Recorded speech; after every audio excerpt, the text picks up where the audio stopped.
한 소녀가 상처 입은 손 뒤에 두려움을 숨긴 채 눈물을 흘리며 설거지를 하고 있었습니다. 계모는 거실에서 무표정하게 지켜보며 집안을 침묵과 고통의 공간으로 만들었습니다. 그러나 백만장자 아버지가 일찍 돌아왔을 때 예상치 못한 일이 일어났습니다. 그가 문을 열었을 때 그는 가족의 운명을 영원히 바꿀 장면을 마주했습니다. 이 이야기가 흥미로우셨다면 저희 채널을 구독해 주시고 어느 도시에서 시청하고 계신지 알려주시면 계속 이어나갈 수 있도록 하겠습니다. 서울의 강남구. 유리와 강철로 만들어진 고층 건물 사이에서 김민호는 자신의 사무실 창문을 통해 바쁜 도시의 풍경을 바라보았다. 그의 회사 한국미래기술은 국내에서 가장 성공적인 IT 기업 중 하나였고 그는 빠른 결정과 날카로운 비즈니스 감각으로 유명했다. 하지만 오늘 그의 마음은 비즈니스가 아닌 다른 곳에 있었다. 아버지, 정말 결혼하실 거예요? 서연이 물었다. 8살의 소녀는 작은 손으로 아버지의 정장 소매를 잡았다. 민호는 부드럽게 미소 지으며 딸의 머리를 쓰다듬었다. 응, 서연아. 박지은 씨는 정말 좋은 사람이야. 우리 가족에게 새로운 시작이 될 거야. 서연의 눈에는 불확실함이 깃들어 있었다. 어머니가 떠난 지 2년이 지났지만 그 빈자리는 여전히 컸다. 민호는 딸에게 새로운 어머니 역할을 해줄 사람이 필요하다고 생각했다. 지은은 완벽한 선택처럼 보였다. 세련된 패션 매거진의 편집자로 우아한 태도와 세련된 스타일을 가진 여성이었다. 그녀는 또한 6살 된 아들 준호를 데리고 있었다. 민호는 서연에게 놀 친구가 생기면 좋을 것이라고 생각했다. 결혼식은 소규모지만 고급스러웠다. 지은은 순백의 한복을 입고 우아하게 걸었고 그녀의 아들 준호는 작은 두루마기를 입고 있었다. 서연은 분홍색 한복을 입고 조용히 앉아 있었다. 이제 우리는 한 가족이에요. 지은은 미소를 지으며 말했다. 그녀의 미소는 완벽했지만 민호가 보지 못하는 순간 그녀의 눈에는 다른 감정이 스쳐 지나갔다. 새로운 가족이 강남의 고급 아파트에 함께 살기 시작했다. 처음 몇 주는 조화롭게 지나갔다. 민호는 아내가 가정을 완벽하게 관리하는 모습에 감동했다. 지은은 사회적 모임에서 항상 매력적이었고 서연의 학교 행사에도 참석했다. 김서연의 어머니시죠? 서연의 담임 선생님인 정 선생님이 물었다. 지은은 우아하게 미소를 지었다. 내 새 엄마예요. 서연이가 적응하는 데 시간이 필요할 수 있어요. 선생님이 말했다. 물론이죠. 우리는 천천히 진행하고 있어요. 지은이 대답했다. 하지만 학교 복도를 떠나면서 지은의 미소는 사라졌다. 그녀는 차 안에서 준호에게 속삭였다. 왜 그 아이는 나를 엄마라고 부르지 않는 거지? 2개월이나 지났는데. 준호는 어깨를 으쓱하며 새 게임에 집중했다. 지은은 한숨을 쉬었다. 민호가 없는 저녁, 지은은 오랜 친구 수진과 고급 카페에서 만났다. 어때 결혼 생활은? 수진이 물었다. 지은은 주변을 살펴본 후 목소리를 낮췄다. 민호는 완벽해. 성공적이고 친절하고 하지만 그녀는 한숨을 쉬었다. 그 아이는 마치 내가 침입자인 것처럼 쳐다봐. 마치 그녀의 어머니가 여전히 그 아이의 눈 뒤에 있는 것 같아. 그리고 더 나쁜 건 민호가 그 아이를 볼 때마다 잃어버린 아내의 일부를 보는 것 같아. 수지는 걱정스럽게 눈썹을 찌푸렸다. 시간이 필요할 거야. 아이는 아직 어려 가라드 지은이 대답했다. 하지만 내가 원하는 건 완전한 가족이야. 과거에 유령이 없는. 집에서 지은은 완벽한 아내와 어머니 역할을 했다. 그녀는 맛있는 저녁을 준비하고 아파트를 깨끗하게 유지했으며 민호의 셔츠를 다렸다. 하지만 서연에게는 점점 더 차가워졌다. 서연아, 왜 숙제를 아직 안 했니? 지은이 물었다. 민호가 늦게 일하는 어느 저녁. 다 했어요. 서연이 조용히 대답했다. 그럼 피아노는? 하기웡 숙제는? 지은의 목소리는 날카로워졌다. 서연은 고개를 숙였다. 에이금 할게요. 그리고 나를 뭐라고 불러야 하는지 알지? 서연은 침묵했다. 엄마라고 불러야지. 지은이 주장했다. 서연의 눈에 눈물이 고였다. 하지만 제 엄마는 더 이상 여기 없어. 지은이 말을 잘랐다. 이제 내가 네 엄마야. 알겠니? 민호가 집에 돌아왔을 때 지은은 다시 부드러운 미소를 지었다. 여보, 오늘 어땠어요? 바빴어. 민호가 대답했다. 서연이는 어때? 잘 지내요. 지은이 말했다. 오늘 피아노 연습도 열심히 했어요. 서연은 조용히 저녁을 먹었다. 그녀의 눈에는 무언가가 있었지만 민호는 알아차리지 못했다. 그는 새로운 가족 생활에 너무 집중한 나머지 딸의 불안을 보지 못했다. 그날 밤 서연은 베개에 얼굴을 묻고 조용히 울었다. 그녀는 어머니의 사진을 작은 손에 꼭 쥐고 있었다. 엄마 보고 싶어요. 그녀가 속삭였다. 옆방에서는 지은이 준호에게 이야기를 읽어주고 있었다. 그녀의 목소리는 따뜻하고 사랑스러웠다. 하지만 서연에게는 그런 따뜻함이 없었다. 다음 날 아침 식사 테이블에서 준호는 따뜻한 우유와 갓 구운 토스트를 받았다. 서연에게는 찬 시리얼만 있었다. 왜 서연 누나는 토스트가 없어요? 준호가 순진하게 물었다. 지은은 미소를 지었다. 서연이는 시리얼을 더 좋아하지, 그렇지? 서연은 고개를 끄덕였다. 그녀는 대답하지 않았다. 이것이 새로운 일상이었다. 밖에서는 완벽한 가족, 하지만 문이 닫히면 모든 것이 달라졌다. 민호는 회사에서 중요한 회의를 준비하느라 바빴다. 그는 가족이 잘 지내고 있다고 생각했다. 사무실에서 그는 지은과 아이들의 사진을 자랑스럽게 보여주었다. 새 시작입니다. 그가 동료들에게 말했다. 하지만 집에서는 긴장이 자라고 있었다. 서연은 점점 더 조용해졌고 지은은 점점 더 통제적이 되었다. 준호는 혼란스러웠다. 그는 엄마가 서연을 다르게 대하는 것을 보았지만 말할 용기가 없었다. 어느 날 저녁, 민호는 가족에게 중요한 소식을 전했다. 다음 주에 부산으로 출장을 가야 해. 일주일 정도 걸릴 거야. 서연의 얼굴에 공포가 스쳐 지나갔다. 지은은 미소를 지었다. 걱정 마세요, 여보. 제가 모든 것을 관리할게요. 그날 밤 서연은 떨리는 손으로 작은 편지를 썼다. 아빠, 제가 숨으면 그건 무서워서예요. 아빠가 안 계실 때 집이 차가워져요. 제가 착하지 않아서 미안해요. 그녀는 그 편지를 아버지의 서류 가방에 몰래 넣었다. 하지만 그 편지는 다른 서류 사이로 떨어졌고 민호는 그것을 보지 못했다. 출장을 떠나기 전날 밤, 민호는 특별한 저녁 식사를 준비했다. 테이블에는 고급스러운 그릇과 갓 구운 빵이 놓여 있었다. 지은은 완벽한 안주인으로서 음식을 서빙했고 준호는 새로 산 장난감 자동차를 자랑했다. 서연은 조용히 앉아 떨리는 손으로 우유 잔을 들고 있었다. 밖에서는 추석 축제의 음악이 멀리서 들려왔지만 집안은 어색한 고요함으로 가득했다. KTX를 타고 부산으로 갈 거야, 민호가 설명했다. 중요한 해외 투자자들과의 회의가 있어. 적어도 일주일은 걸릴 거야. 걱정 마세요, 여보. 모든 것이 통제해 있을 거예요. 지은이 달콤한 목소리로 대답했다. 그녀의 미소 뒤에는 계산된 빛이 있었다. 서연은 아버지를 바라보며 무언가 말하려고 했지만 지은의 날카로운 시선에 말을 삼켰다. 서연아, 아빠가 없는 동안 착하게 굴어야 해. 민호가 딸의 머리를 쓰다듬으며 말했다. 지은 엄마가 너를 잘 돌봐줄 거야. 서연의 눈에 공포가 스쳐 지나갔지만 민호는 알아차리지 못했다. 그는 출장 준비로 바빴고 딸의 불안을 그저 분리불안으로 치부했다. 지은은 민호의 가방을 챙기면서 옷을 정리했다. 비즈니스 정장과 캐주얼 옷도 넣었어요. 날씨가 변덕스러울 수 있으니까. 고마워. 당신 없이는 어쩔 뻔했나. 민호가 감사하게 말했다. 저녁 식사 후 서연은 아버지에게 전화하려고 했다. 그녀는 자신의 방에서 몰래 전화를 들었지만 지은이 갑자기 나타났다. 뭐하니? 지은이 날카롭게 물었다. 아빠랑 얘기하고 싶어요. 서연이 작은 목소리로 대답했다. 지은은 전화를 가로채며 말했다. 아버지는 쉬셔야 해. 내일 중요한 출장이 있으시잖아. 방해하면 안 돼. 서연은 항의하려 했지만 지은의 차가운 눈빛에 입을 다물었다. 지은은 전화를 내려놓고 서연의 방을 떠났다. 서연은 침대에 앉아 무릎을 껴안았다. 다음 날 아침 민호는 일찍 일어나 가방을 챙겼다. 그는 서연의 방에 들어가 자고 있는 딸의 임에 키스했다. 아빠 다녀올게, 서연아. 보고 싶을 거야. 서연은 눈을 떴지만 말하지 않았다. 그녀의 눈에는 말로 표현할 수 없는 두려움이 있었다. 민호는 그것을 알아차리지 못했다. 그는 시계를 확인하고 서둘러 나갔다. 잘 다녀오세요, 여보. 지은이 현관에서 미소 지으며 말했다. 걱정 마세요. 모든 것이 완벽할 거예요.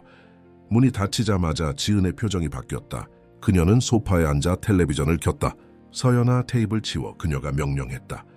서연은 조용히 부엌으로 가서 아침 식사 그릇을 모으기 시작했다. 준호는 과자를 먹으며 텔레비전 앞에 앉았다. 엄마, 서연 누나도 같이 텔레비전 봐도 돼요? 준호가 물었다. 서연이는 할 일이 있어. 지은이 차갑게 대답했다. 모두가 자기 역할이 있는 거야. 서연은 부엌에서 그릇을 씻었다. 그녀의 작은 손은 뜨거운 물과 세제로 빨갛게 변했다. 지은은 잡지를 넘기며 가끔씩 명령을 내렸다. 바닥도 쓸어. 의자도 정리해. 준호는 불편한 표정으로 이 모든 것을 지켜보았다. 그는 엄마의 행동이 이상하다고 느꼈지만 어떻게 해야 할지 몰랐다. 그는 6살에 불과했고 어머니에게 도전하는 것은 상상할 수 없었다.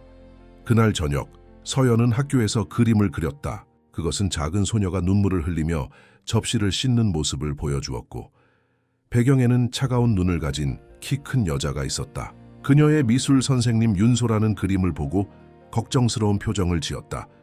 서연아, 이 그림에 대해 이야기해 줄래? 소라 선생님이 부드럽게 물었다. 서연은 고개를 숙이고 말했다. 그냥 그림이에요. 소라 선생님은 더 질문하려 했지만 서연은 대답하지 않았다. 결국 선생님은 그 그림을 학교 파일에 보관했지만 즉각적인 조치는 취하지 않았다. 집에 돌아온 서연은 지은이 현관에서 기다리고 있는 것을 발견했다. 쌍주는? 지은이 날카롭게 물었다. 다 했어요. 서연이 작은 목소리로 대답했다.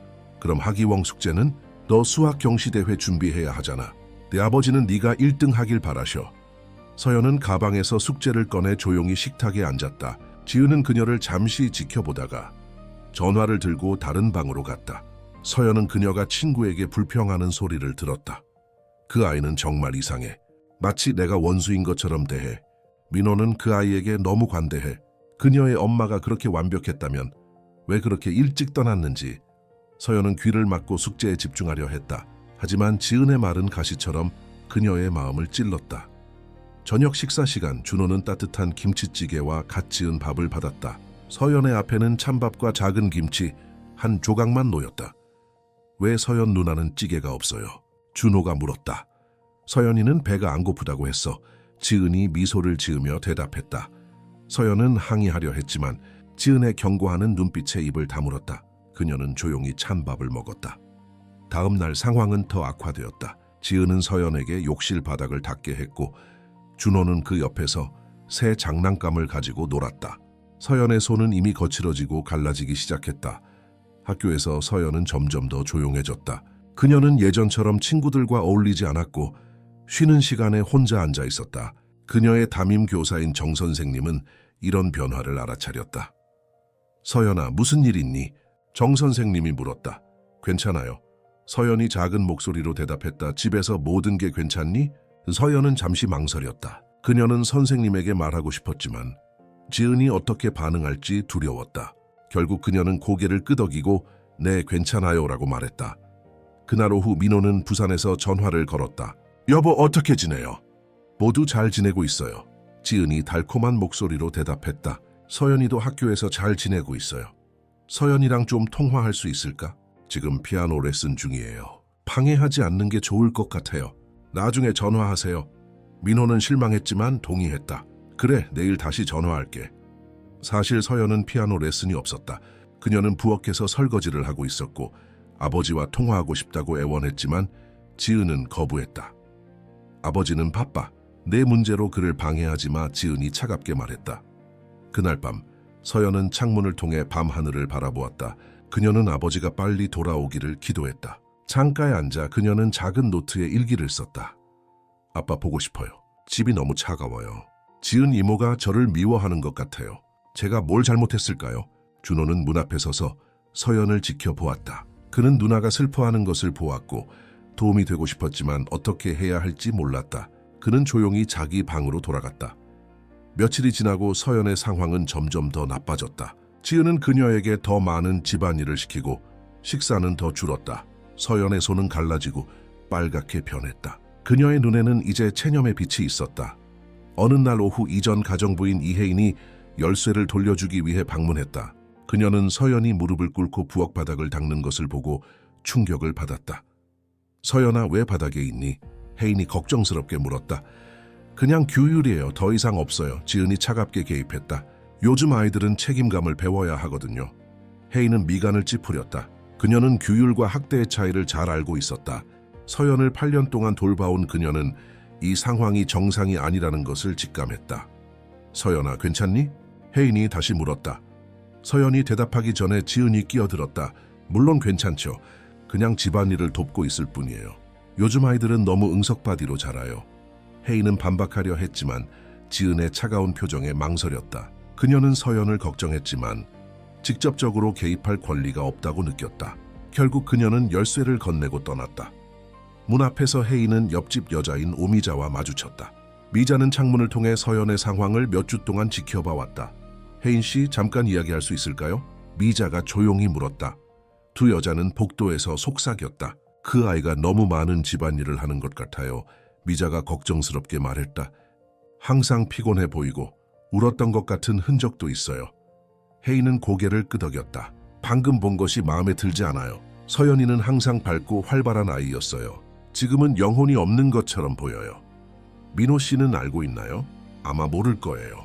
그는 항상 일에 몰두해 있었고 지은 씨는 그 앞에서는 완벽한 어머니인 척하는 것 같아요.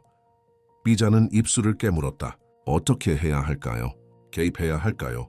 우선 상황을 좀 더 지켜봐야 할 것 같아요. 혜인이 말했다. 확실한 증거 없이 개입하면 상황이 더 나빠질 수 있어요. 두 여자는 서로의 연락처를 교환하고 서연을 주시하기로 약속했다. 한편 부산에서 민호는 회의 중에도 딸이 걱정되었다. 마지막 저녁 식사에서 서연의 슬픈 눈이 자꾸 생각났다. 회의가 끝난 후 그는 호텔 방으로 돌아와 서류를 정리하다가 접힌 종이 한 장을 발견했다. 서연의 편지였다. 떨리는 손으로 쓴 글씨를 보는 순간 민호의 심장이 멈춘 것 같았다. 아빠, 제가 숨으면 그건 무서워서예요. 아빠가 안 계실 때 집이 차가워져요. 제가 착하지 않아서 미안해요. 민호는 편지를 여러 번 읽었다. 그의 마음은 공포와 죄책감으로 가득 찼다. 무슨 일이 벌어지고 있는 걸까? 그는 즉시 집에 전화를 걸었다. 지은이 전화를 받았다. 여보, 안녕하세요. 회의는 어땠어요? 괜찮았어. 민호가 긴장된 목소리로 대답했다. 서연이 좀 바꿔줄래? 지금 자고 있어요. 이제 9시예요. 아이들은 일찍 자야죠. 그래도 좀 깨워줄래? 잠깐만 이야기하고 싶어. 지은의 목소리가 약간 날카로워졌다. 정말 그럴 필요가 있을까요? 겨우 이틀 지났는데 벌써 그렇게 보고 싶나요? 아이에게 규칙적인 생활이 중요하다고 생각해요. 민호는 반박하려다가 멈췄다. 어쩌면 지은이 맞을지도 모른다고 생각했다. 서연을 깨우는 것은 이기적일 수 있었다. 그리고 편지는 어쩌면 그냥 아버지를 그리워하는 마음에서 쓴 것일 수도 있었다. 그래, 내 말이 맞아. 민호가 마침내 말했다. 내일 다시 전화할게. 전화를 끊은 후 민호는 창밖을 바라보았다. 부산의 밤바다가 보였다. 그는 마음이 불안했다. 뭔가 잘못되고 있다는 느낌이 들었지만 확신할 수 없었다. 그는 다시 편지를 읽었다. 아빠가 안 계실 때 집이 차가워져요. 무슨 뜻일까? 민호는 출장 일정을 다시 확인했다. 원래는 일주일이 예정되어 있었지만 어쩌면 빨리 끝낼 수 있을지도 모른다고 생각했다. 그는 비서에게 전화해서 남은 회의를 최대한 압축하도록 요청했다. 가능한 한 빨리 서울로 돌아가야 합니다. 그가 말했다. 가족 문제가 있어요. 집에서는 상황이 점점 악화되고 있었다. 지은은 민호와의 통화 후 화가 나 있었다. 그녀는 서연의 방으로 들어가 아이를 흔들어 깨웠다. 내 아버지가 방금 전화했어. 지은이 차갑게 말했다. 네가 뭐라고 했으니? 무슨 편지를 보냈어? 서연은 두려움에 떨며 고개를 저었다. 아무것도 안 했어요. 거짓말 마. 내 아버지가 갑자기 걱정하는 이유가 있을 거야. 뭐라고 했어? 그냥 보고 싶다고 했어요. 서연이 떨리는 목소리로 대답했다. 지은은 서연을 노려보았다. 들어, 네가 우리 가족을 망치게 두지 않을 거야. 내 아버지와 나는 행복해. 네가 문제를 일으키지 않는다면. 서연의 눈에 눈물이 고였다. 지은은 한숨을 쉬고 방을 떠났다. 문을 닫으며 그녀는 추가했다. 내일부터 더 열심히 일해야 할 거야. 네가 얼마나 쓸모 있는지 보여줘. 그 순간 문 뒤에 서 있던 준호가 모든 것을 들었다. 그는 서연의 방으로 살금살금 들어갔다. 누나, 괜찮아? 그가 조용히 물었다. 서연은 눈물을 닦으며 고개를 끄덕였다. 괜찮아, 준호야. 준호는 침대 가장자리에 앉았다. 엄마가 누나한테 나쁘게 대하는 거 알아? 미안해. 네, 잘못 아니야. 서연이 말했다. 준호는 주머니에서 작은 초콜릿을 꺼냈다. 이제 누나 줄지. 오늘 학교에서 받았어. 서연은 처음으로 며칠 만에 미소를 지었다. 고마워, 준호야. 준호는 잠시 머뭇거리다가 물었다. 왜 엄마가 누나한테만 나빠? 나는 이해 못해. 서연은 어깨를 으쓱했다. 나도 몰라. 어쩌면 내가 여기 없었으면 좋겠는 걸지도. 아니야. 준호가 갑자기 소리쳤다. 누나가 가면 안 돼. 아저씨도 슬퍼할 거야. 두 아이는 조용히 앉아 있었다. 그들은 어린 나이에도 불구하고 이 상황의 복잡함을 느꼈다. 준호는 어머니에게 충성해야 한다는 압박과 서연을 도와야 한다는 욕구 사이에서 갈등했다. 아저씨한테 말할까? 준호가 제안했다. 서연은 고개를 저었다. And way. 지은 이모가 더 화낼 거야. 아빠가 돌아오면 나아질 거야. 준호는 고개를 끄덕였지만 확신이 없었다. 그는 서연의 손을 잡고 함께 앉아 있었다. 다음 날 아침 지은은 서연에게 더 많은 집안일을 시켰다. 그녀는 바닥을 닦고 빨래를 개고 창문을 닦아야 했다. 준호는 불편한 표정으로 지켜보았다. 엄마 나도 도울래. 그가 말했다. 지은은 놀랐다. 내가 왜? 내 장난감이나 가지고 놀아. 서연 누나가 혼자 하기에는 너무 많아요. 준호가 용기를 내어 말했다. 지은의 얼굴이 어두워졌다. 준호야, 방으로 가. 엄마랑 이야기할 게 있어. 준호는 두려웠지만 자리를 떠나지 않았다. 실려요. 누나를 도울래요. 지은은 아들의 팔을 잡고 그를 방으로 끌고 갔다. 서연은 부엌에서 그들의 다툼을 들었다. 그녀는 준호가 자신을 위해 일어선 것에 놀랐지만 그로 인해 문제가 생길까봐 걱정되었다.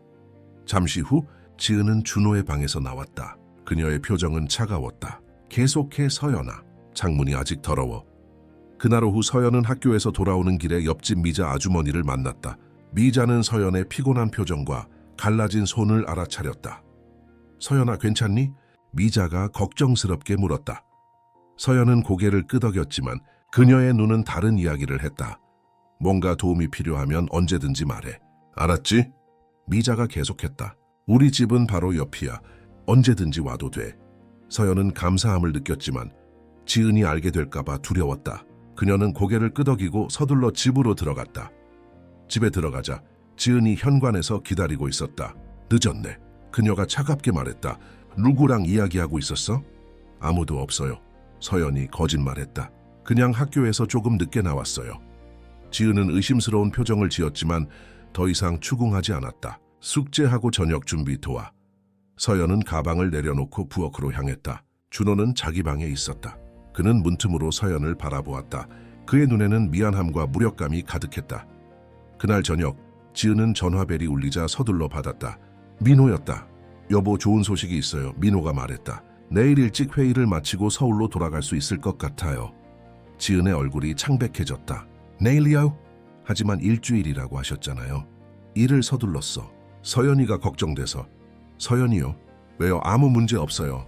그냥 아이가 아버지를 그리워하는 것뿐이에요. 그래도 빨리 돌아가고 싶어. 민호가 말했다. 그리고 서연이의 편지를 봤어. 왜 말해주지 않았어? 지은은 잠시 침묵했다. 그녀의 마음은 빠르게 움직였다. 어떤 편지요? 그녀가 마침내 물었다. 서연이가 내 서류 가방에 넣어둔 편지. 아빠가 안 계실 때 집이 차가워져요라고 쓴. 지은은 깊게 숨을 들이마셨다. 아, 그 편지요? 서연이가 그런 편지를 썼다고 했어요. 그냥 아버지를 그리워해서 그런 것 같아요. 아이들은 가끔 상상력이 풍부하잖아요. 하지만 왜 집이 차가워진다고 했을까? 그리고 제가 착하지 않아서 미안해요는 또 무슨 말이지? 민호 씨, 너무 걱정하지 마세요. 서연이는 그냥 관심을 끌고 싶었던 것 같아요. 아이들은 가끔 그래요. 특히 새로운 가족 상황에 적응하는 중일 때는요. 민호는 확신이 없었지만 지은의 설명이 이치에 맞게 들렸다. 그래도 내일 돌아갈 거야. 서연이가 괜찮은지 직접 확인하고 싶어. 물론이죠. 우리 모두 당신이 보고 싶어요. 지은이 달콤한 목소리로 말했다. 하지만 그녀의 눈에는 걱정이 가득했다.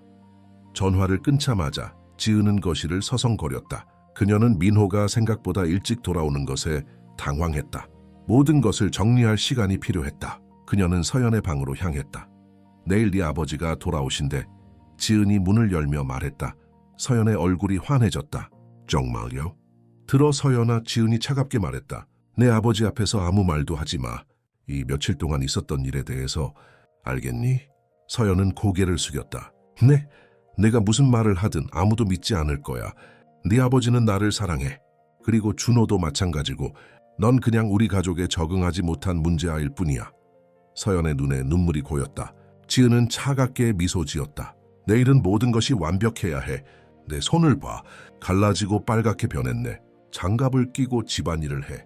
아버지가 물어보면 요리를 도와주다가 뜨거운 물에 데웠다고 해. 서연은 침묵했다. 지은은 문을 닫고 나갔다. 서연은 창가에 앉아 밤하늘을 바라보았다. 내일 아버지가 돌아온다는 생각에 작은 희망이 솟아올랐다. 한편 준호는 방에서 이 모든 것을 들었다. 그는 무엇을 해야 할지 갈등했다. 한편으로는 어머니에게 충성해야 한다고 느꼈지만 다른 한편으로는 서연이 부당하게 대우받는 것을 알고 있었다. 그는 작은 침대에 앉아 생각에 잠겼다. 다음 날 아침 지은은 일찍 일어나 집을 완벽하게 청소했다. 그녀는 서연에게 새 옷을 입히고 머리를 예쁘게 빗어주었다. 오늘은 착한 소녀처럼 굴어. 지은이 서연의 머리핀을 고치며 말했다. 네 아버지가 물어보면 우리가 얼마나 즐겁게 지냈는지 말해. 알겠니? 서연은 고개를 끄덕였지만 그녀의 눈에는 두려움이 있었다. 지은은 특별한 저녁 식사를 준비했다. 갈비찜, 잡채, 그리고 다양한 반찬들.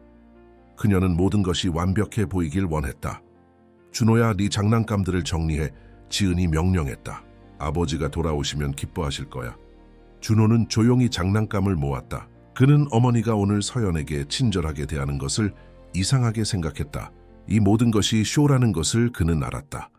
오후가 되자 서연은 창가에 앉아 아버지를 기다렸다. 그녀의 마음은 복잡했다. 아버지에게 진실을 말하고 싶었지만 지은의 위협이 그녀를 두렵게 했다. 그리고 아버지가 그녀를 믿을까? 지은은 항상 아버지 앞에서 완벽한 어머니였다. 밖에서는 추석 축제가 한창이었다. 음악 소리와 웃음소리가 창문을 통해 들려왔다. 하지만 서연에게는 그 즐거움이 먼 이야기처럼 느껴졌다. 준호가 서연의 옆에 와서 앉았다. 누나, 아저씨한테 말할 거야? 서연은 어깨를 으쓱했다. 뭐라? 아빠가 믿을까? 나도 같이 말할게. 준호가 결심한 듯 말했다. 엄마가 누나한테 나쁘게 대하는 거 봤어. 서연은 놀랐다. 정말? 하지만 네 엄마인데. 그래도 누나한테 나쁘게 대하면 안 돼. 준호가 단호하게 말했다. 6살의 어린 나이에도 그는 정의감을 느꼈다. 두 아이는 창가에 나란히 앉아 있었다. 그들은 함께 민호를 기다렸다. 서연은 준호의 작은 손을 잡았다. 처음으로 그녀는 혼자가 아니라고 느꼈다. 갑자기 현관문 열쇠 소리가 들렸다. 서연의 심장이 빠르게 뛰었다. 아버지가 돌아왔다. 민호는 여행 가방을 들고 현관에 서 있었다. 그는 피곤해 보였지만 미소를 짓고 있었다. 아바 왔다. 여보, 어서 오세요. 지은이 달려와 민호를 포옹했다. 그녀의 미소는 환했다. 일찍 돌아오셔서 기뻐요. 서연은 아버지를 향해 달려갔다. 민호는 딸을 안아 들어 올렸다. 서연아, 보고 싶었어. 아빠도요. 서연이 작은 목소리로 대답했다. 그녀는 아버지의 품에 안겨 안전함을 느꼈다. 준호도 다가왔다. 아저씨, 안녕하세요. 민호는 준호의 머리를 쓰다듬었다. 준호야, 잘 지냈니? 지은은 민호의 가방을 들고 안으로 들어갔다. 여보, 목욕물 데워 놓을게요. 여행하느라 피곤하셨을 거예요. 민호는 고맙다고 말하고 거실로 들어갔다. 그는 서연을 자세히 살펴보았다. 서연아, 괜찮니? 아빠가 없는 동안 잘 지냈어? 서연은 아버지의 눈을 바라보았다. 그녀는 말하고 싶었다. 모든 것을 털어놓고 싶었다. 하지만 지은이 부엌에서 그들을 지켜보고 있었다. 그녀의 눈에는 경고가 담겨 있었다. 네, 아빠. 괜찮았어요. 서연이 마침내 대답했다. 민호는 안심한 듯 했지만 여전히 뭔가 이상하다고 느꼈다. 그는 서연의 손을 잡았다. 그때 그는 서연의 손이 거칠고 갈라져 있는 것을 알아차렸다. 서연아, 내 손이 왜 이래? 민호가 걱정스럽게 물었다. 서연이 대답하기 전에 지은이 끼어들었다. 아, 서연이가 요리를 도와주다가 뜨거운 물에 데였어요. 제가 연고를 발라줬는데 곧 나아질 거예요. 민호는 의심스러워 보였다. 정말? 이건 데인 것처럼 보이지 않는데 갈라지고 거칠어 보여. 요즘 날씨가 건조해서 그래요. 지은이 재빨리 대답했다. 제가 핸드크림을 사줬는데 서연이가 바르는 것을 잊어버렸나 봐요. 민호는 고개를 끄덕였지만 완전히 납득하지는 않았다. 그는 서연을 바라보았다. 정말 그런 거니, 서연아? 서연은 아버지와 지은 사이에서 시선을 왔다 갔다 했다. 그녀는 입을 열었다가 다시 닫았다. 결국 그녀는 고개를 끄덕였다. 네, 아빠. 민호는 한숨을 쉬었다. 조심해야 해, 서연아. 아빠가 걱정했잖아. 지은은 안도의 미소를 지었다. 자, 이제 식사 준비를 마무리할게요. 여보, 좀 쉬세요. 민호는 소파에 앉았다. 서연은 그의 옆에 앉았다. 그녀는 아버지에게 기대어 그의 존재를 느꼈다. 민호는 딸의 머리를 쓰다듬었다. 네, 편지 받았어. 민호가 조용히 말했다. 무슨 말이었니? 집이 차가워진다는 게 무슨 뜻이야? 서연은 무슨 말을 해야 할지 몰랐다. 그녀는 아버지를 바라보았다. 그의 눈에는 걱정과 사랑이 가득했다. 그녀는 말하고 싶었다. 모든 진실을 말하고 싶었다. 그때 준호가 다가왔다. 그는 서연의 손을 잡았다. 아저씨 말씀드릴 게 있어요. 지은이 부엌에서 달려나왔다. 준호야 이리 와. 엄마 좀 도와줘. 준호는 어머니를 바라보았다. 그의 작은 얼굴에는 결심이 보였다. 아니요, 엄마. 아저씨한테 말씀드릴 게 있어요. 지은의 얼굴이 창백해졌다. 준호야, 지금은 아니야. 아버지가 피곤하셔. 민호는 혼란스러워 보였다. 무슨 일이야? 말해봐, 준호야. 준호는 어머니의 날카로운 시선을 느꼈지만 계속했다. 엄마가 서연 누나한테 나빠요. 아저씨가 없을 때. 지은이 급하게 끼어들었다. 준호야, 그게 무슨 말이니? 엄마가 서연이한테 얼마나 잘해주는데. 민호는 일어섰다. 잠깐 준호가 하는 말을 들어보자. 그는 준호에게 몸을 낮추어 말했다. 무서운 일이 있었니, 준호야? 준호는 불안하게 서연을 바라보았다. 서연의 눈에는 두려움과 희망이 섞여 있었다. 그는 깊게 숨을 들이마시고 말했다. 엄마가 서연 누나한테 집안일을 많이 시켰어요. 누나는 항상 설거지하고 청소하고, 그리고 엄마는 누나한테 맛있는 음식도 안 줬어요. 저만 주고. 지은의 얼굴이 분노로 붉어졌다. 준호야, 그게 무슨 말도 안 되는 소리니? 네가 상상한 거야. 민호는 점점 더 심각해 보였다. 그는 서연을 바라보았다. 서연아, 정말이니? 서연은 입술을 깨물었다. 그녀는 아버지의 눈을 바라보았다. 그의 눈에는 걱정과 혼란이 가득했다. 그녀는 진실을 말하고 싶었지만 지은의 위협이 여전히 그녀의 마음에 남아있었다. 지은은 민호에게 다가가 그의 팔을 잡았다. 여보, 아이들이 상상하는 거예요. 서연이는 새 어머니에게 적응하는 게 어려운 거고 준호는 그냥 서연이를 도우려는 거예요. 하지만 실제로 그런 일은 없었어요. 민호는 혼란스러워 보였다. 그는 지은과 아이들을 번갈아 바라보았다. 누구의 말을 믿어야 할까? 그때 초인종 소리가 들렸다. 지은은 서둘러 문을 열었다. 현관에는 이혜인이 서 있었다. 안녕하세요, 혜인이 말했다. 제가 깜빡하고 가져가지 않은 물건이 있어서요. 지은은 긴장했지만 미소를 지었다. 아, 그러세요. 들어오세요. 혜인이 거실로 들어왔을 때 그녀는 긴장된 분위기를 즉시 느꼈다. 민호가 서 있고 아이들은 소파에 앉아 있었다. 서연의 눈은 빨갛게 변해 있었다. 민호 씨, 언제 돌아오셨어요? 혜인이 물었다. 방금 도착했어요. 민호가 대답했다. 무슨 일이 있었던 것 같은데 혜인 씨가 알고 있는 게 있나요? 혜인은 잠시 망설였다. 그녀는 지은의 경고하는 눈빛을 느꼈지만 서연을 생각했다. 사소. 제가 며칠 전에 왔을 때 서연이가 부엌 바닥을 닦고 있었어요. 무릎을 꿇고요. 민호의 얼굴이 굳어졌다. 뭐라고요? 지은이 재빨리 설명했다. 아, 그건 그냥 서연이가 자원해서 도와준 거예요. 아이에게 책임감을 가르치는 것뿐이었어요. 혜인은 고개를 저었다. 그것만이 아니었어요. 서연이의 손이 갈라져 있었고 피곤해 보였어요. 그리고 옆집 미자 씨도 비슷한 것을 봤다고 했어요. 마치 신호라도 된 것처럼 그 순간 초인종이 다시 울렸다. 이번에는 오미자였다. 실례합니다. 미자가 문을 열며 말했다. 소리가 들려서 무슨 일인가 해서요. 민호는 이제 완전히 혼란스러워 보였다. 대체 무슨 일이 벌어지고 있는 거죠? 미자는 혜인과 눈빛을 교환했다. 그녀는 서연을 바라보았다. 서연의 눈에는 눈물이 고여 있었다. 민호 씨, 미자가 조심스럽게 말했다. 제가 며칠 동안 지켜봤는데 서연이가 너무 많은 집안일을 하는 것 같았어요. 아이치고는 너무 많은 일을, 그리고 항상 피곤해 보였어요. 지은은 분노로 떨고 있었다. 이게 무슨 음모예요? 당신들이 우리 가정에 개입할 권리가 없어요. 민호는 이제 서연에게 집중했다. 그는 딸 앞에 무릎을 꿇고 그녀의 손을 잡았다. 그는 갈라진 피부와 붉은 자국을 자세히 보았다. 이것은 단순한 화상이나 건조함의 결과가 아니었다. 서연아, 그가 부드럽게 말했다. 이제 진실을 말해줄래? 아빠한테 무슨 일이 있었는지 말해줘. 아무도 너를 다치게 하지 않을 거야. 약속할게. 서연은 아버지의 눈을 바라보았다. 그녀는 더 이상 두려움을 느끼지 않았다. 아버지가 여기 있었다. 그리고 혜인 아주머니와 미자 아주머니도. 그녀는 더 이상 혼자가 아니었다. 지은 이모가 저한테 나빴어요. 서연이 마침내 말했다. 아빠가 없을 때 저한테만 집안일을 시키고 음식도 제대로 안 주고 밤에는 배가 고팠어요.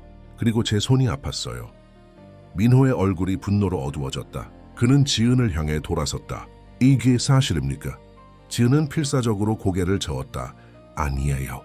그 아이가 거짓말하고 있어요. 서연이는 그냥 저를 싫어해요. 제가 그녀의 어머니를 대체할 수 없다는 것을 알기 때문에. 민호는 다시 서연을 바라보았다. 서연아, 계속 말해줘.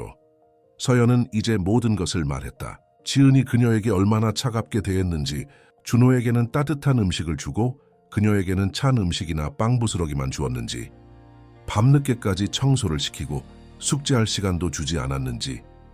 준호도 자신이 본 것을 확인했다. 엄마가 서연 누나한테 나빴어요. 저는 도우려고 했지만 엄마가 안 된다고 했어요. 지은은 이제 완전히 궁지에 몰렸다. 그녀의 얼굴은 분노와 두려움으로 일그러졌다.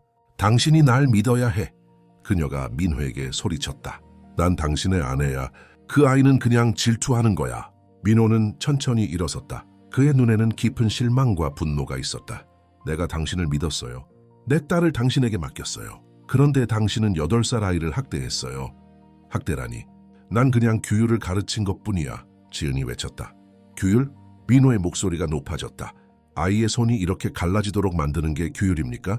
배고프게 하는 게 규율입니까? 지은은 민호에게 다가가 그의 팔을 잡았다. 당신은 이해 못해.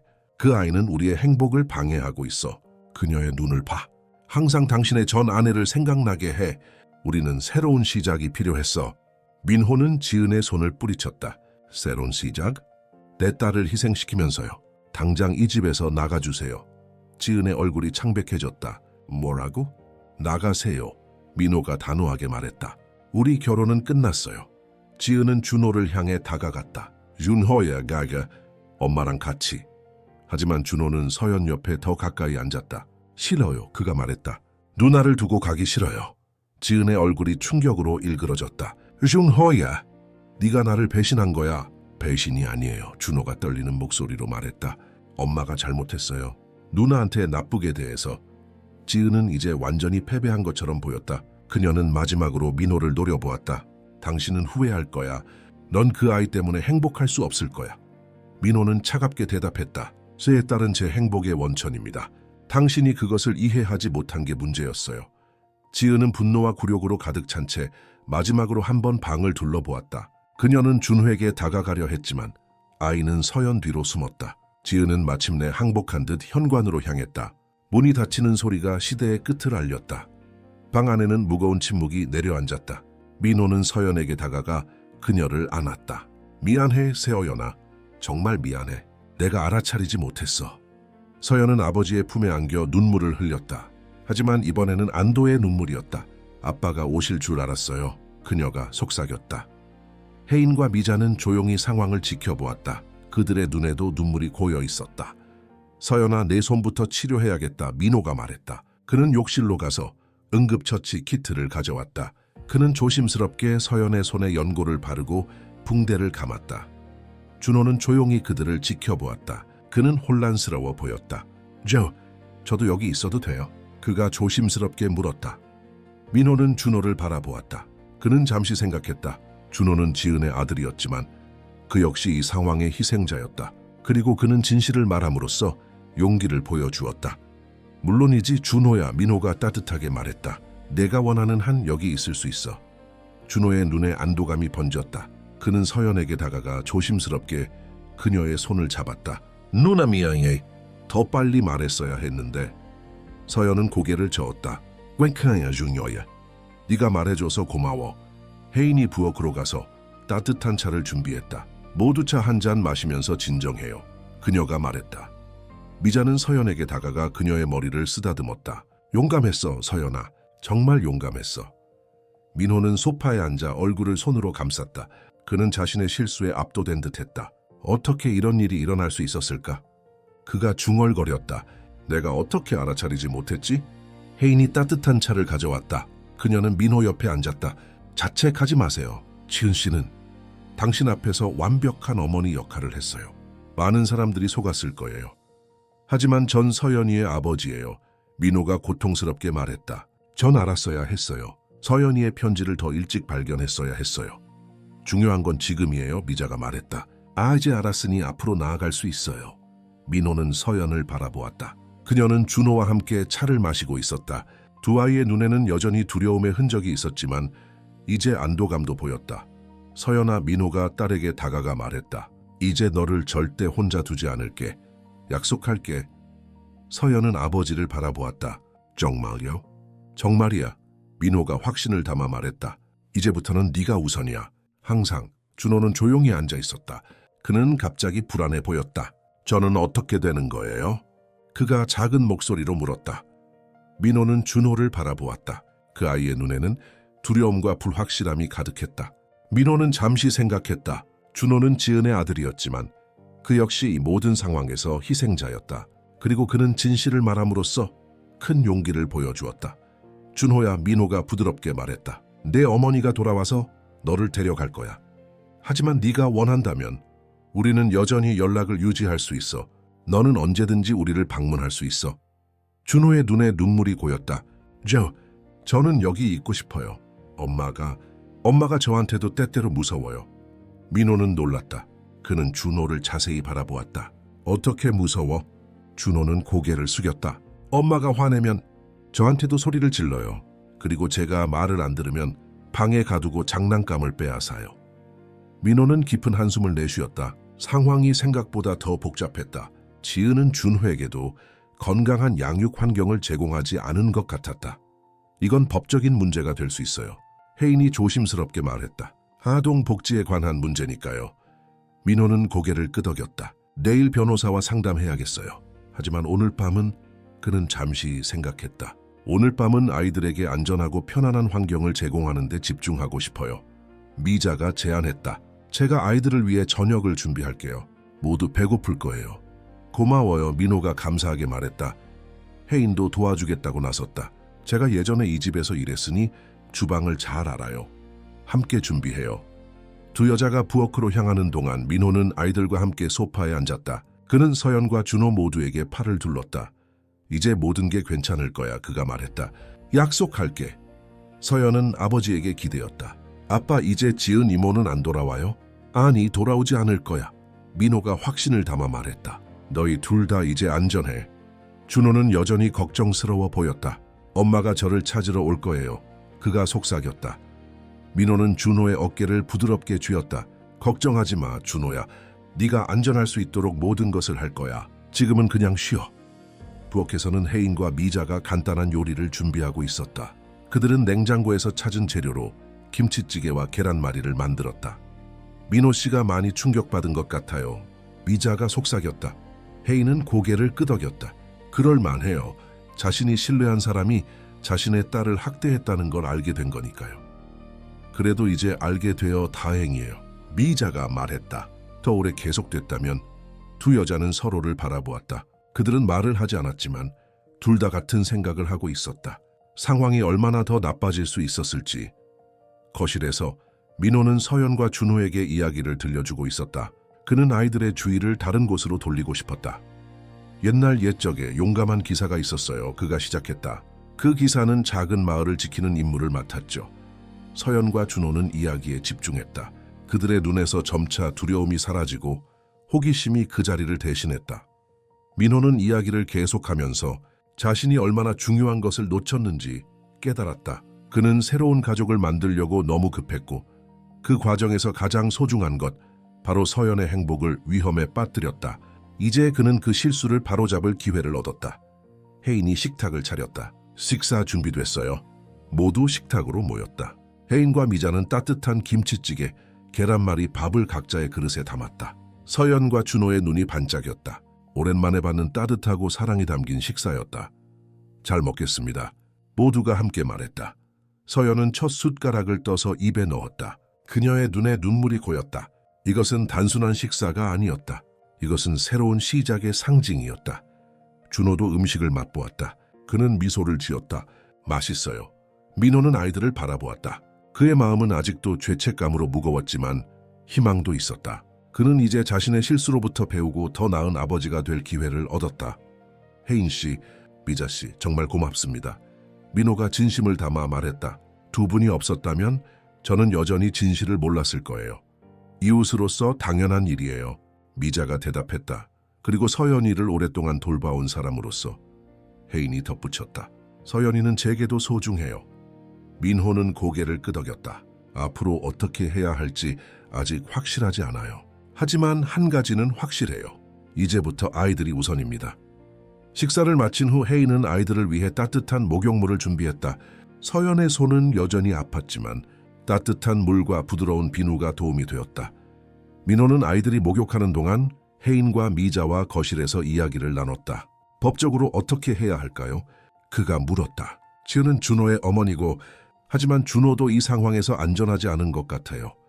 아동보호 서비스에 연락해야 할 것 같아요. 미자가 제안했다. 그들이 상황을 평가하고 적절한 조치를 취할 수 있을 거예요. 혜인이 동의했다. 그리고 이혼 변호사도 필요할 거예요. 지은 씨가 쉽게 물러나지 않을 것 같아요. 민호는 한숨을 쉬었다. 이게 모두 제 잘못이에요. 제가 더 주의했어야 했어요. 자책해봤자 도움이 안 돼요. 혜인이 부드럽게 말했다. 지금 중요한 건 앞으로 어떻게 할지예요. 민호는 고개를 끄덕였다. 그는 창밖을 바라보았다. 밖에서는 여전히 추석 축제가 진행 중이었다. 불꽃놀이가 밤하늘을 수놓았다. 아이들이 저것을 볼 수 있게 해주고 싶어요. 그가 말했다. 오늘 밤만큼은 좋은 기억을 만들어주고 싶어요. 혜인과 미자는 미소를 지었다. 그들은 민호의 마음을 이해했다. 오늘은 모두에게 감정적으로 힘든 날이었다. 아이들에게 작은 기쁨을 주는 것은 중요했다. 아이들이 목욕을 마치고 나왔을 때 민호는 그들에게 제안했다. 불꽃놀이 보러 갈래? 발코니에서 잘 보일 거야. 서연과 준호의 얼굴이 환해졌다. 그들은 신이 나서 고개를 끄덕였다.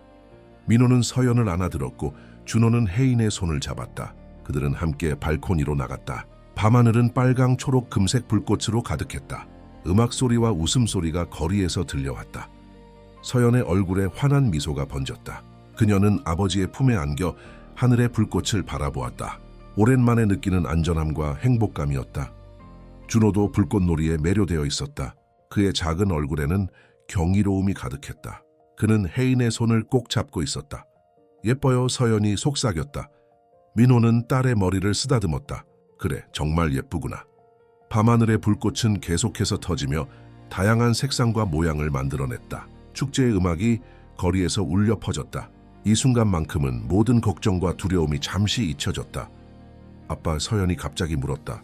이제 우리 어떻게 되는 거예요? 민호는 잠시 생각했다. 그는 딸에게 정직하게 대답하고 싶었다. 우리는 새롭게 시작할 거야, 서연아.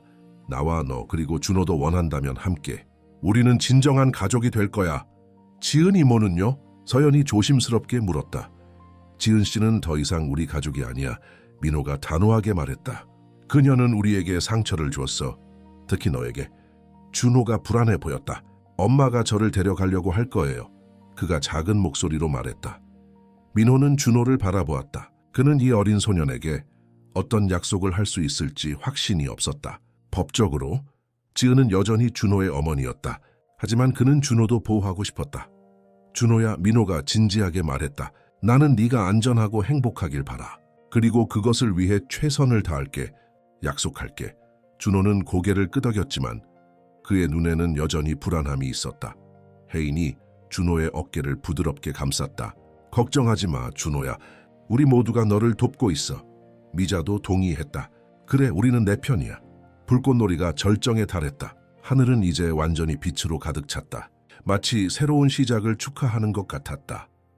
서연은 오랜만에 웃음을 터뜨렸다. 그것은 작고 조심스러운 웃음이었지만 민호의 마음을 따뜻하게 했다. 그는 오랫동안 딸의 웃음소리를 듣지 못했다는 것을 깨달았다. 불꽃놀이가 끝나고 그들은 다시 거실로 돌아왔다. 미자는 이제 집에 돌아갈 시간이라고 말했다. 내일 다시 올게요. 그녀가 약속했다. 필요한 게 있으면 언제든지 연락하세요. 민호는 감사함을 표했다. 정말 고맙습니다, 미자 씨. 오늘 많은 도움이 되셨어요. 혜인도 떠날 준비를 했다. 저도 가봐야겠어요. 아이들이 쉬어야 할 시간이에요. 서연이 혜인에게 달려가 그녀를 껴안았다. 혜인 이모 고마워요. 혜인은 서연을 안아주었다. 괜찮아, 서연아. 이모가 항상 너를 지켜볼게. 두 여자가 떠난 후 민호는 아이들을 침대에 눕혔다. 서연은 자신의 방으로, 준호는 손님 방으로 갔다. 민호는 두 아이 모두에게 이야기를 들려주었다. 이제 편히 쉬어. 그가 서연의 이마에 키스하며 말했다. 내일은 더 좋은 날이 될 거야. 서연은 미소를 지었다. 사랑해요, 아빠. 나도 너를 사랑해, 서연아. 정말 많이. 민호는 준호의 방으로 갔다. 준호는 이불 속에 꼭 숨어 있었다. 괜찮니, 준호야? 민호가 물었다. 준호는 고개를 끄덕였지만 그의 눈에는 두려움이 있었다. 엄마가 화낼 거예요. 그가 속삭였다. 민호는 준호의 침대 가장자리에 앉았다. 걱정하지 마, 준호야. 내 어머니가 너에게 상처를 주지 않도록 할게. 여기 있을 수 있을까요? 준호가 물었다. 서연 누나랑 아저씨랑?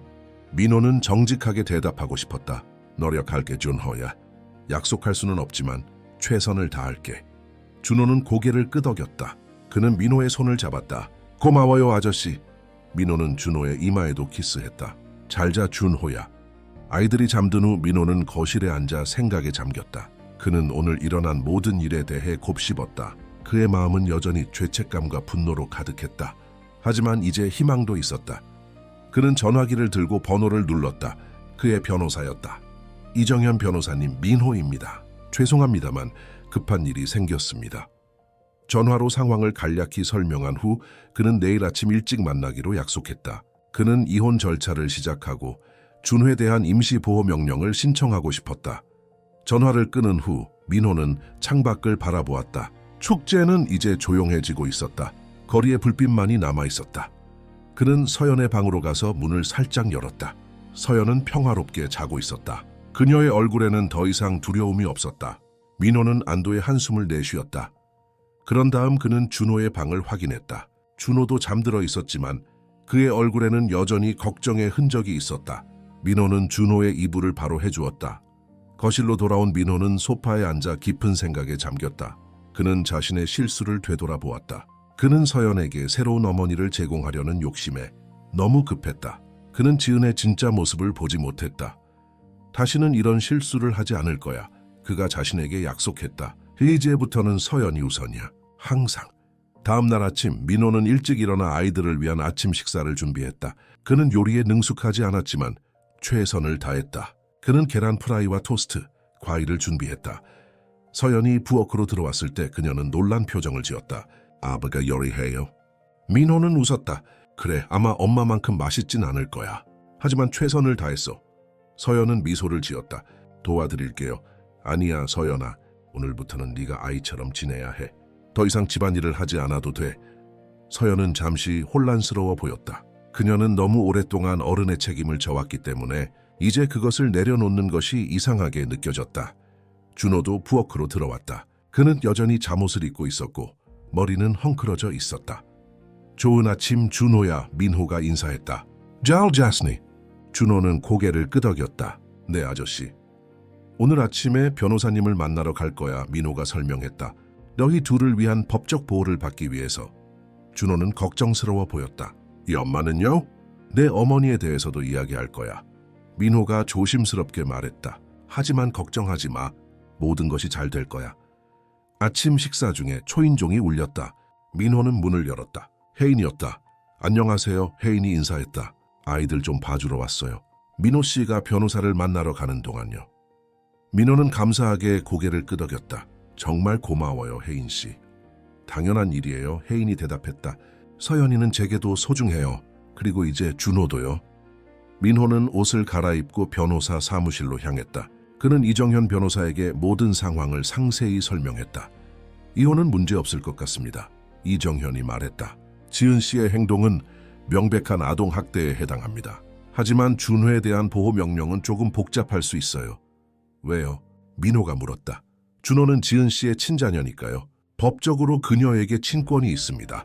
우리가 그녀가 준호에게도 학대를 했다는 증거를 제시해야 합니다. 민호는 깊은 한숨을 내쉬었다. 준호가 그렇게 말했어요. 그리고 저는 그 아이를 믿어요. 아동보호 서비스의 조사가 필요할 겁니다. 이정현이 설명했다. 그들이 상황을 평가하고 적절한 조치를 취할 수 있을 거예요.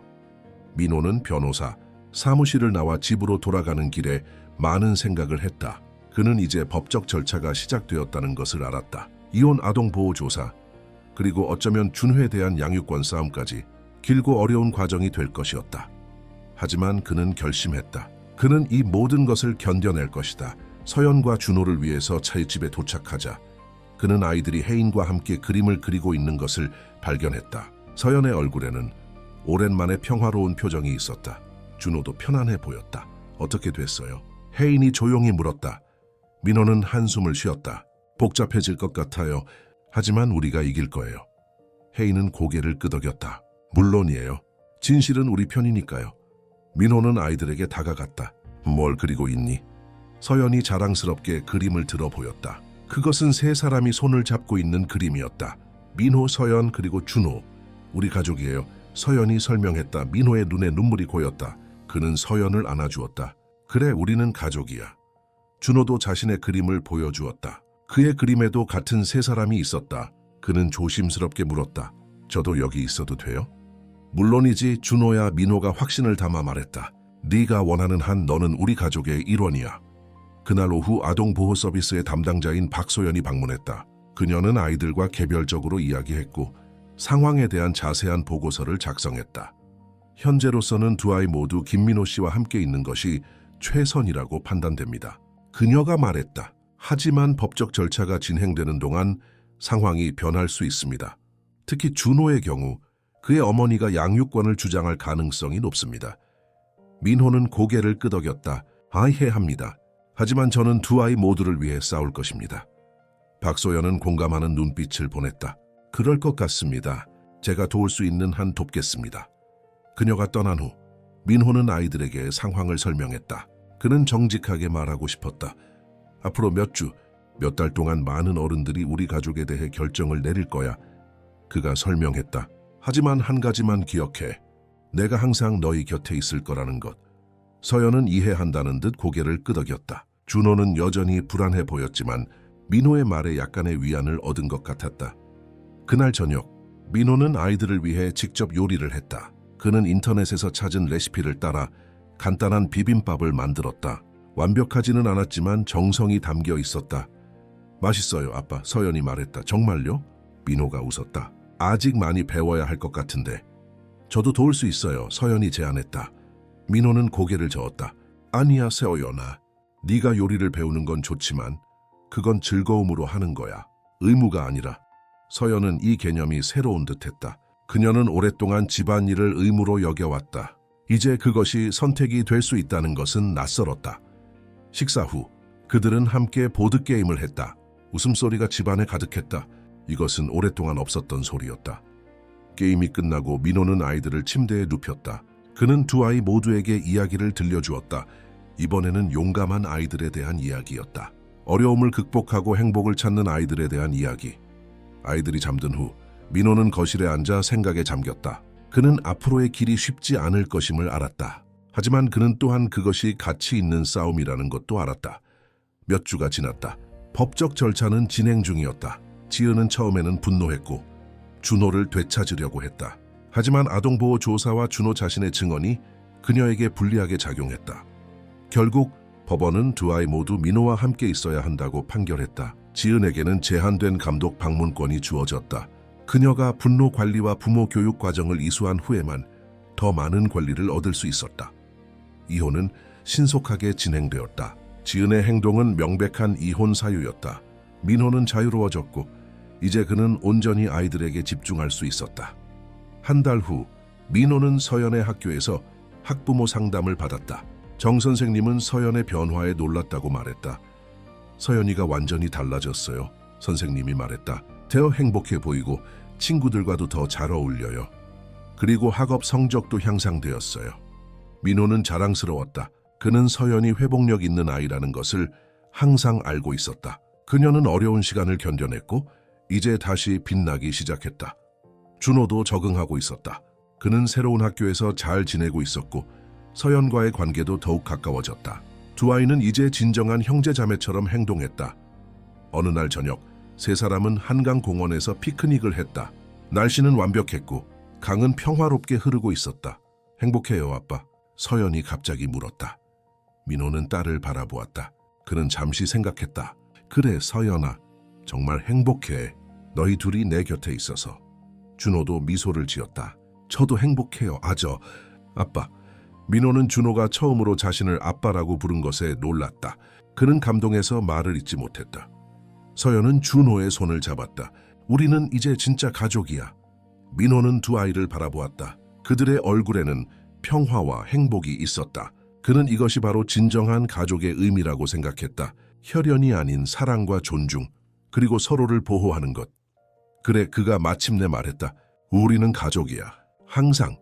그들은 함께 석양을 바라보았다. 하늘은 빨강, 주황, 보라색으로 물들었다. 새로운 날의 약속처럼. 민호는 이제 과거의 실수로부터 배웠다. 그는 더 이상 완벽한 가정의 환상을 쫓지 않았다. 대신 그는 이미 가지고 있는 것에 감사했다. 그리고 그것은 충분했다. 그것은 모든 것이었다. 몇 년 후 그들은 여전히 함께였다. 서연은 13살이 되었고 준호는 11살이 되었다. 그들은 여전히 어려움을 겪었지만 함께 극복했다. 혜인은 여전히 그들의 삶의 일부였다. 그녀는 이제 공식적으로 가정부로 돌아왔지만 그녀는 그 이상이었다. 그녀는 가족의 일원이었다. 미자도 자주 방문했다. 그녀는 아이들에게 이모가 되었다. 그녀는 항상 맛있는 음식을 가져왔고 아이들에게 이야기를 들려주었다. 민호는 이제 자신의 실수를 용서했다. 그는 더 이상 과거에 묶여있지 않았다. 대신 그는 현재를 살았고 미래를 기대했다. 그는 서연과 준호가 잘하는 것을 지켜보는 특권을 가졌다. 그들은 강하고 친절하고 용감한 아이들로 성장했다. 그들은 어려운 시간을 견뎌냈지만 그것이 그들을 정의하지는 않았다. 민호는 종종 그들이 얼마나 멀리 왔는지 생각했다. 그 어두운 날들에서 이 빛나는 순간들로 그는 감사함을 느꼈다. 두 번째 기회에 대한 감사함 튼 어느 날 저녁 세 사람은 다시 한강공원에 있었다. 그들은 같은 장소에 앉아 있었지만 이제 그들은 다른 사람들이었다. 더 강하고 더 지혜로워진 사람들. 우리 가족이 된 것을 후회한 적 있어요? 준호가 갑자기 물었다. 민호는 준호를 바라보았다. 그는 미소를 지었다. 단 한 번도 없어 준호야. 너는 내 아들이야. 항상 그럴 거야. 준호의 눈에 눈물이 고였다. 그는 민호를 꽉 안았다. 고마워요 아빠. 서연도 그들을 안았다. 세 사람은 함께 강을 바라보았다. 물은 계속해서 흘렀다. 마치 시간처럼, 마치 삶처럼 민호는 이 순간을 마음속에 새겼다. 그는 이것이